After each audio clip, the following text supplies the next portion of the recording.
Hey you guys, it's Martika B, and thank you so much for stopping back by my channel for this update review. Well, I guess I can say my first update review since my gastric sleeve on the 20th. I am currently 5 days post-op, and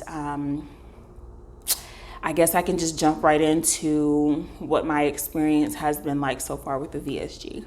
All right, guys, thanks. First thing first, don't forget to thumbs up and subscribe following this video. I do appreciate you showing support, and I'll get right into it. So I had to drive myself to the hospital. I don't remember if I mentioned that in my first video. I had a friend who was going to help me, but at the last minute, she was unable to help me just due to her own family issues and things going on with change of schedules. So I ended up having to drive myself to the hospital, and I wasn't sure how that was going to work out for me in the end, but I'll get to that part. Like I said, I left at 4:30 in the morning. I didn't go to bed until about 1 or 2, partly because I'm a college student and I was cleaning up and things, so I wouldn't have to worry about doing any of that once I made it home. So I get to the hospital at about 6:30. I had to go in, I had to register, I had to get lab work done, and then I had to sit and wait. I arrived, like I think, hold on, let me think, because I arrived at 6:30 and I found out that I was the first person to check in for the day. I was originally scheduled for 1:30, but because I was so excited and made it there so early, because they don't go based off of when you're necessarily scheduled, they go based off of when you first show up. And I was the first one to show up. So instead of my surgery being done at 1:30, it was done at 8:30. So I was a ball of nerves the entire time. I think that I had so much anxiety, like my legs were shaking, my hands were shaking. I couldn't think straight. I couldn't talk straight. I asked like 1,000 questions while I was in there. And everybody there was really helpful. I did meet my 10-pound weight loss. I know that I mentioned that in my original video. I did reach that goal. Actually, I surpassed that goal by a pound. Literally 1 pound. I had to think about that. And so I met that. And as of today, I am down 15 pounds from my start weight. So I don't want to give out those numbers yet. I'm going to wait till a little bit further down the line to start talking about weight and numbers like that. But as of today, I'm 15 pounds down from my start weight. My start weight meaning before surgery. So after the surgery, let's just jump right into that because nothing else really happened between getting my lab work done and then sitting in a hospital bed waiting for my surgery to occur. Two things. I had a umbilical hernia that I developed after having I guess it developed while I was pregnant with my 2-year-old, but I didn't know that I had a hernia until after I had her because there was no pressure against the hernia itself. So I had that, but then I also had, I think it's a hiatal hernia, like right up in your chest in here, and I didn't know I had that. So they fixed that. I have to be honest, I'm not too pleased with the way the incision area looks where my umbilical hernia is. It looks like I have a dent near my belly button, and it makes me a little self-conscious. And I don't walk around with my shirt off to begin with, but like I said in my original video, I don't feel bad about the way that I look, but when I see how I look now with that one incision, I'm like, but this too shall pass, right? So those two things I knew I had the umbilical hernia, but not the hernia up in here. When I woke up from surgery, y'all, like, I immediately started crying. I immediately started crying because everything from here, under here, all up under my breast, it hurt. I mean, it hurt like hell. It felt like there were like a stack of bricks underneath my chest, and I couldn't take any deep breath. I was literally like panting, like, I don't know if y'all can hear that, but that's how I felt like that's how I was breathing because I couldn't take a full, and that shit messed with my mind so bad. I think I just cried the first few hours, and after that, I just remember I was knocked out again. I was coming to and then I was out, coming to and then I was out. They couldn't get my blood pressure up. I think I'm not in the medical field, but that top number was like 50. That bottom number, if I recall correctly, it was like 60. Because there was one point in time I woke up and I was just so weak. I was so dizzy. And I just remember at that point I was knocked out again. So it felt like, or sounded like at least, there were a lot of people in my room, screaming, give her this, give her that. My blood pressure just wouldn't come back up.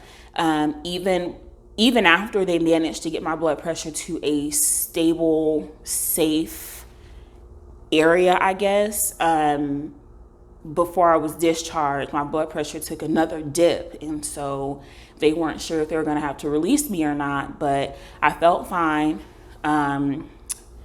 They gave me, this is the grossest shit ever. They give you, because first of all, if you're watching this video, 9 times out of 10, you've already started researching what gastric sleeve is. You've already started researching, the size of your stomach. You've already started researching how much you can intake and what type of vitamins and things you can take and what you can and cannot do. And I'm pretty sure at this point that you can't take pills. You can't take actual pills. Everything at the very beginning has to be in liquid form. So imagine taking I think it's like Tylenol extra strength, I'll call it that, in liquid form. It tastes like pure sugar. And in order to get the real effect of it, for me, I had to take 2 back to back. And for me, it just didn't work. I threw it up. Every time I took it, I threw it up. They ended up settling and giving me, I don't know, I think it was Tylenol with codeine. In a very, very, very, very small pill form. I mean, very small. But it worked and I felt fine after taking it. I just couldn't keep down the liquid Tylenol. Once I made it back to my room, after everything happened with my blood pressure, getting me stabilized, they had me get up and walk. And my nurse was like, I know you want to punch me in the face. I know you're probably thinking, what the F is wrong with these people? Y'all are really trying to, break me down. And that's really how it felt. The nurse in my admitting process she did tell me about that, you're going to feel like we're torturing you after surgery, but it's essential that you get up and walk. So if you haven't seen that anywhere else, then just know that you are going to have to get up and walk shortly after surgery, because that's the time period that blood clots and things can develop. And, you just don't want those types of problems, because then that just turns into a much bigger issue.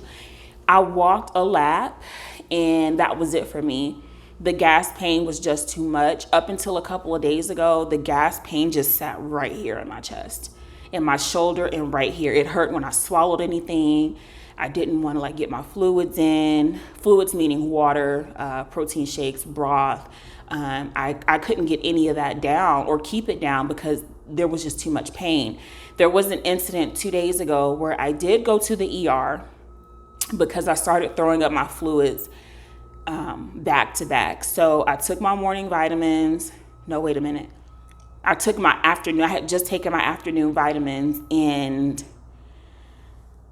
let me back up a little bit.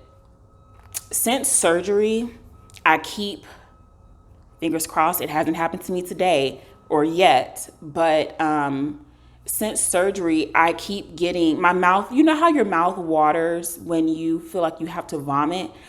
I don't have the sensation of vomiting, but my mouth will water like I need to vomit. And I'm like, I have no urge to throw up. Well, that happened to me 2 days ago, so on the 23rd.